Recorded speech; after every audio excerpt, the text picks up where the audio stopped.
The moment that would change both their lives happened in the most ordinary of places, a laundromat on the corner of Maple Street and Fifth Avenue, at 11 o'clock on a rainy Thursday night. Nathan Cross, 45 years old, divorced, and convinced he would spend the rest of his life alone, was folding his shirts when a young man burst through the door, soaking wet, laughing at something on his phone, and carrying a garbage bag full of what appeared to be every piece of clothing he owned. "Sorry, the young man said, noticing Nathan's startled expression. "My apartment flooded. Like, actually flooded. I woke up with water around my ankles and my landlord is completely useless and now I'm here at," he glanced at his phone, 11 at night with literally everything I own in a trash bag. He laughed again, as if the whole situation was hilarious rather than disastrous, and something about that laugh, so bright, so unexpectedly joyful in the face of chaos, made Nathan smile for the first time in weeks. "That sounds like a terrible night," Nathan said. "Oh, it's been spectacular," the young man replied, dumping his garbage bag onto an empty table. "I'm Jordan, by the way. Jordan Martinez. And I'm probably going to be here for the next 3 hours, so I apologize in advance for any weird singing or talking to myself that may occur." Nathan found himself laughing. "I'm Nathan. And I've been known to talk to myself on occasion, so no judgment here." That was the beginning. A flooded apartment. A rainy night.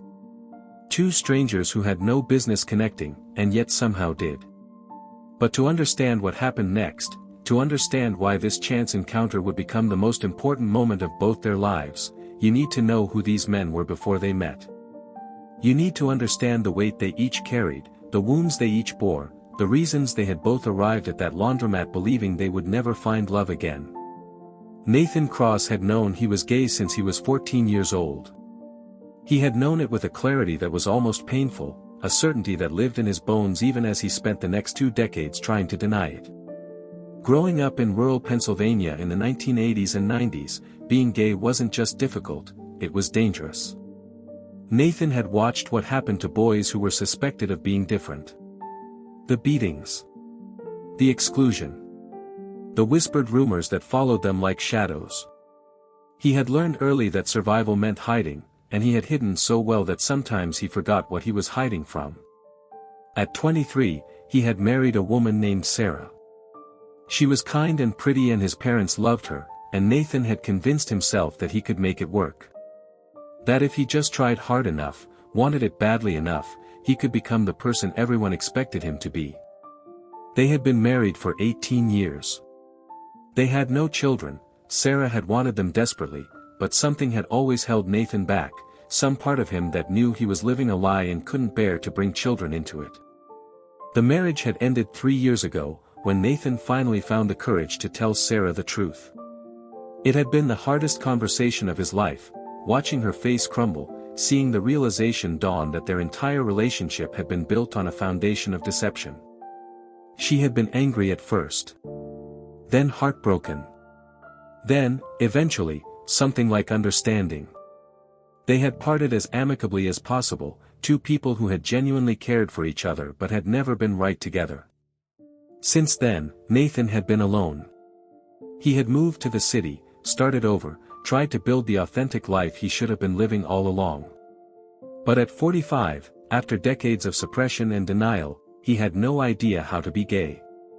He felt like a teenager trapped in a middle-aged body, watching younger men navigate a world he didn't understand, feeling too old and too damaged to ever find his place in it. He had tried dating apps, but the few conversations he had felt hollow and transactional. He had gone to a gay bar once and felt so out of place among the young, beautiful crowd that he had left after 20 minutes. He had resigned himself to the possibility that he had waited too long, that his chance for love had passed while he was busy pretending to be someone else. And then Jordan Martinez had burst into his laundromat, laughing at disaster, filling the room with an energy that made Nathan feel, for just a moment, like maybe the world wasn't as gray as he had come to believe. Jordan Martinez was 22 years old and had been out since he was 15. His parents, first-generation immigrants from Mexico who had worked their entire lives to give their children opportunities they never had struggled at first with his sexuality. But they had come around, eventually embracing not just Jordan but the boyfriends he brought home, the pride flags he wore, the life he was building as an openly, unapologetically gay man. Jordan was studying to be a social worker, driven by a desire to help kids who were struggling the way he had struggled as a teenager. He worked part-time at a coffee shop, lived in a tiny apartment that apparently had plumbing issues, and moved through the world with a kind of joyful defiance that made people either love him or find him completely exhausting. He had dated plenty of guys his own age and had found most of them disappointing. They were too focused on hookups, on apps, on the superficial aspects of gay culture that Jordan had never connected with. He wanted depth. He wanted conversation. He wanted someone who had lived enough life to have something interesting to say. What he didn't expect was to find that person in a 45-year-old man folding shirts in a laundromat on a Thursday night. They talked for 3 hours that first night, while Jordan's clothes tumbled in the industrial dryers and the rain continued to pound against the windows. Nathan told Jordan about his career as an architect, about the buildings he had designed, about the way he saw the world in terms of structures and spaces and the way humans moved through them. Jordan told Nathan about his studies, about the kids he worked with at his internship, about his belief that everyone deserved someone who would fight for them. By the time the laundromat closed, neither of them wanted to leave. They stood outside in the now gentle rain, Jordan with his garbage bag of clean clothes, Nathan with his neat basket of folded shirts, both of them reluctant to let this unexpected connection end. "This is going to sound crazy," Jordan said, "but I don't want to go home. I mean, my apartment is probably still flooded anyway, but even if it wasn't, I don't want this conversation to be over." Nathan felt his heart hammering in his chest. He was old enough to be Jordan's father.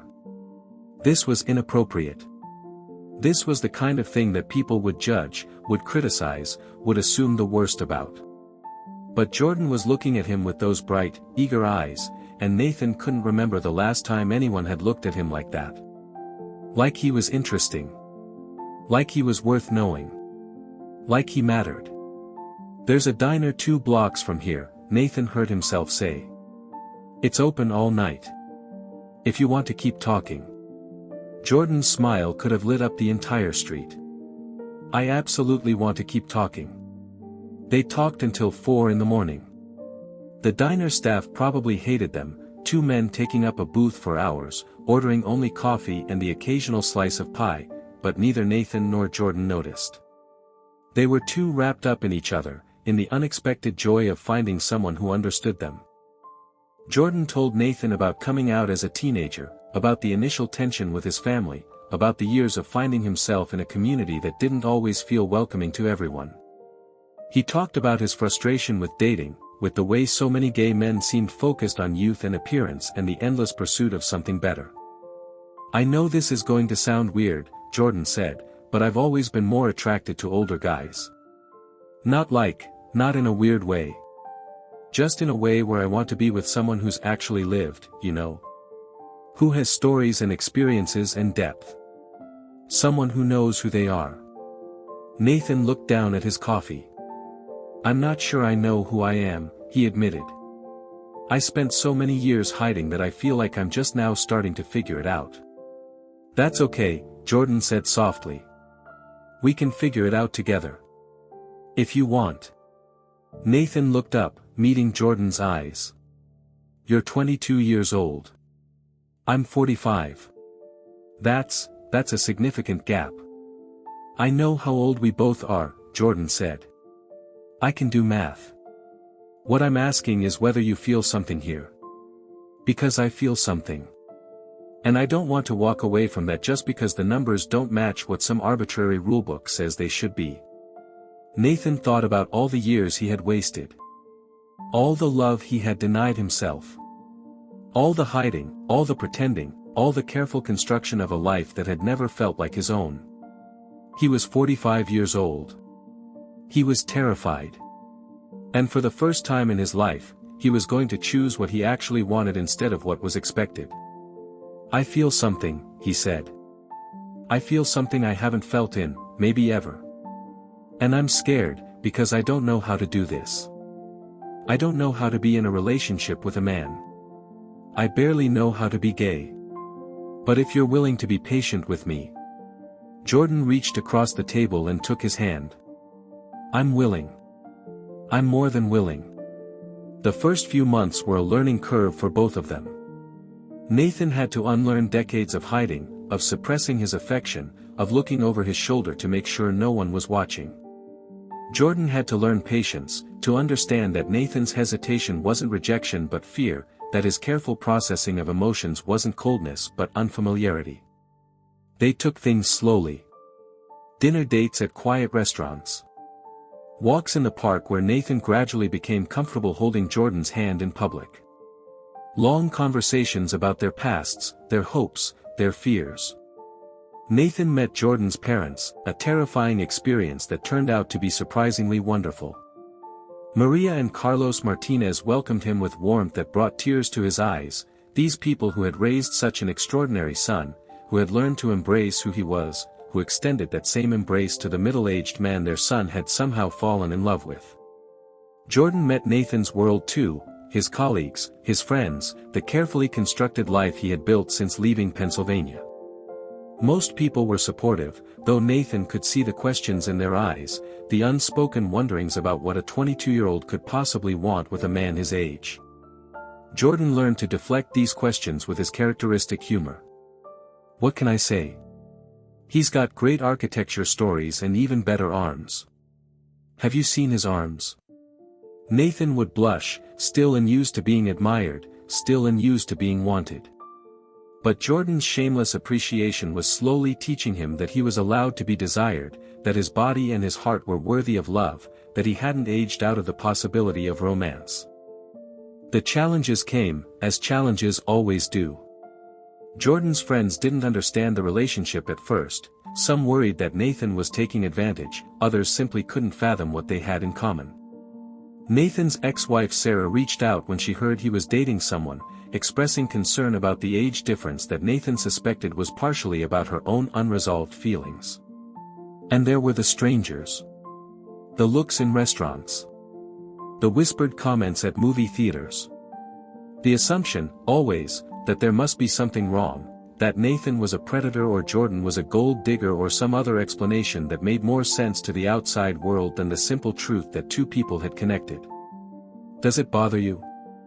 Nathan asked one night, after a particularly uncomfortable dinner where their waiter had made pointed comments about them being father and son.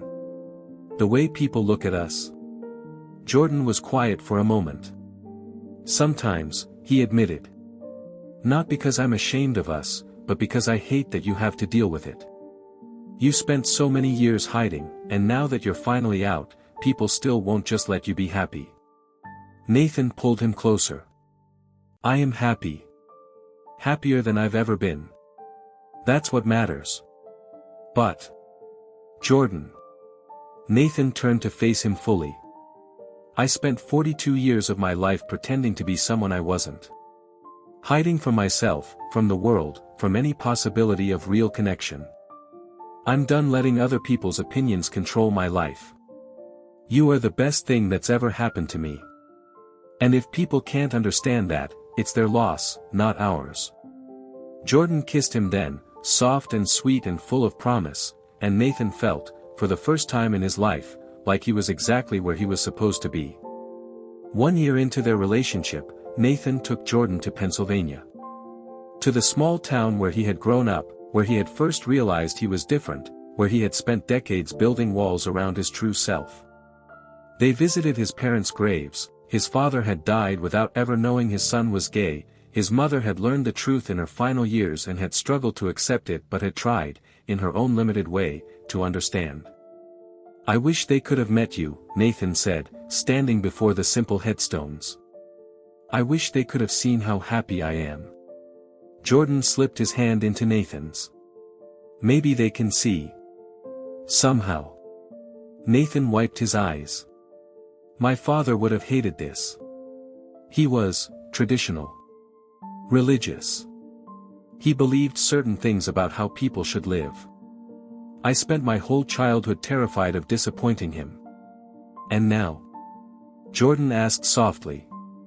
Nathan looked at the young man beside him, this bright, joyful, fearless person who had crashed into his life and refused to leave.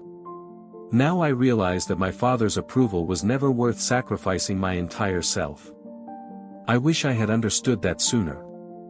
I wish I hadn't wasted so many years. You didn't waste them, Jordan said. You survived them. That's different. And everything you went through, all those years of hiding and struggling and figuring yourself out, they made you the person you are today. The person I fell in love with. Nathan turned to face him. I love you. I don't think I've said that enough. I love you in a way I didn't know I was capable of loving anyone. You make me feel like I'm finally living instead of just existing. Jordan's eyes were bright with tears. I love you too. And I know our relationship isn't conventional. I know people have opinions. But when I'm with you, I feel like I'm home. And that's worth more than any convention could ever be. 2 years later, they were married. A small ceremony in the backyard of Jordan's parents' house, surrounded by the people who had learned to love and accept them, Maria and Carlos, Nathan's sister who had tearfully embraced his truth, colleagues and friends who had started as skeptics and become champions. Jordan's mother gave a toast that left everyone in tears. When Jordan first told us he was gay, she said, I didn't understand. I was scared for him. I worried about the life he would have, the challenges he would face. But watching him with Nathan, seeing how happy he is, how loved, I understand now that love is love. It doesn't matter what it looks like. It doesn't matter what anyone else thinks. All that matters is that two people find each other and choose each other and keep choosing each other, every single day. She raised her glass. To Nathan and Jordan. May your love continue to prove the world wrong. May you keep choosing each other for the rest of your lives. Nathan looked at his husband, a word he had never thought he would use, and felt a joy so profound it almost hurt. He had spent 42 years in hiding. He had believed he would die without ever knowing real love. And then Jordan Martinez had burst into a laundromat on a rainy Thursday night, and everything had changed. Today, Nathan is 48 and Jordan is 25. They've moved to a townhouse in the city that Nathan designed specifically for them, with an office for Jordan's social work and a studio for Nathan's architectural plans. Jordan finished his degree and now works with LGBTQ youth, helping young people who are struggling with their identities find the support he wishes he could have given Nathan decades earlier. Nathan has become something of an advocate himself, speaking at events about coming out later in life, about the decades he lost to fear and shame, about the possibility of finding love no matter how old you are or how long you've been hiding. I can't get those years back, he often says. But I can use my story to help other people understand that it's never too late. That you don't have to stay in the closet forever. That there is life and love and joy waiting for you on the other side, and someone who will love you exactly as you are. If you're watching this and you're still hiding, whether you're 18 or 45 or 70, I hope Nathan and Jordan's story gives you hope. I hope it reminds you that love doesn't follow a schedule, that connection can happen anywhere, that the right person might be waiting for you in the most unexpected place. And if you're already living your truth, I hope this story reminds you how precious that is. How many people are still struggling to get there. How important it is to keep the door open for those who are still finding their way. Please leave a comment sharing your thoughts on this story. If it touched you, share it with someone who might need to hear it. And remember, it's never too late to become who you truly are. Your story isn't over. The best chapter might be just beginning.